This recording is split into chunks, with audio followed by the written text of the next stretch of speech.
सम्पूर्णमा नमस्कार। आज म एउटा उपयोगी भिडियो लिएर हजुरहरू समक्ष आएको छु।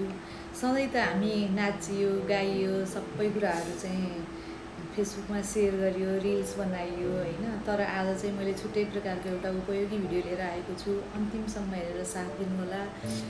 मसँग छ आज यो अपराजिताको फुल, जुन चाहिँ हाम्रै घर आँगनमा पाइन्छ। यो चाहिँ एउटा फुल एक गुण अनेक भएको फुल हो। यसलाई चाहिँ हामीले आयुर्वेदले पनि एकदम राम्रो मानेको छ।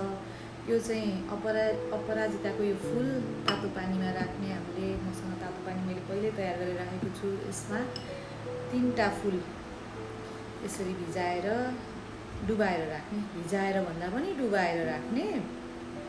अनि त्यसपछि यो चाहिँ एकछिनमा ब्लू कलरको यसको पानीमा कलर सबै यो फुलको कलर चाहिँ पानीले लिइसक्छ।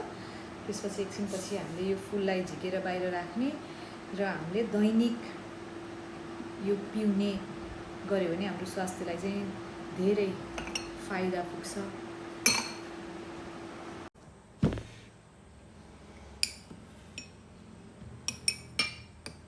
बिस्तारै बिस्तारै यो चाहिँ ब्लू कलरमा चेन्ज भइरहेको छ होइन। यस्तो हुन्छ कलर, बिस्तारै चेन्ज हुँदै जान्छ। यो अलिक समय लाग्छ, 5-7 मिनट राख्नुपर्छ। एकदम राम्रो ब्लू कलर आउँछ यसको।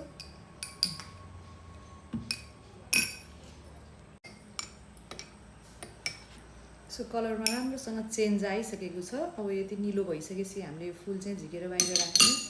अनि त्यसपछि यसमा 2-4 थोपा निबु पनि मिसाएर, निबुको रस मिसाएर पनि खान सकिन्छ। निबुको रस राख्दा चाहिँ यसको कलरमा हेर्नु पर्पल टाइप हुन्छ, कि ब्लू थियो। यसमा चाहिँ हामीले कागती निचोरेर राखेपछि ब्लू कलरमा यस्तो पर्पल कलरमा कन्भर्ट भएको छ।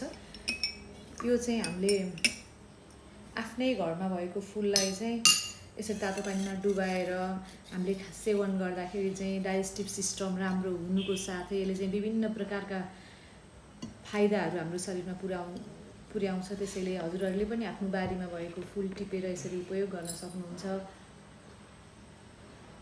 मैले त्यसरी पिउँछु, हजुरहरू पनि पिउनुहोला, स्वास्थ्य लाभ लिनुहोला।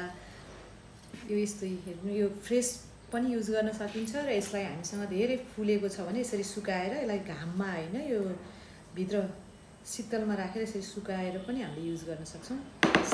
धन्यवाद।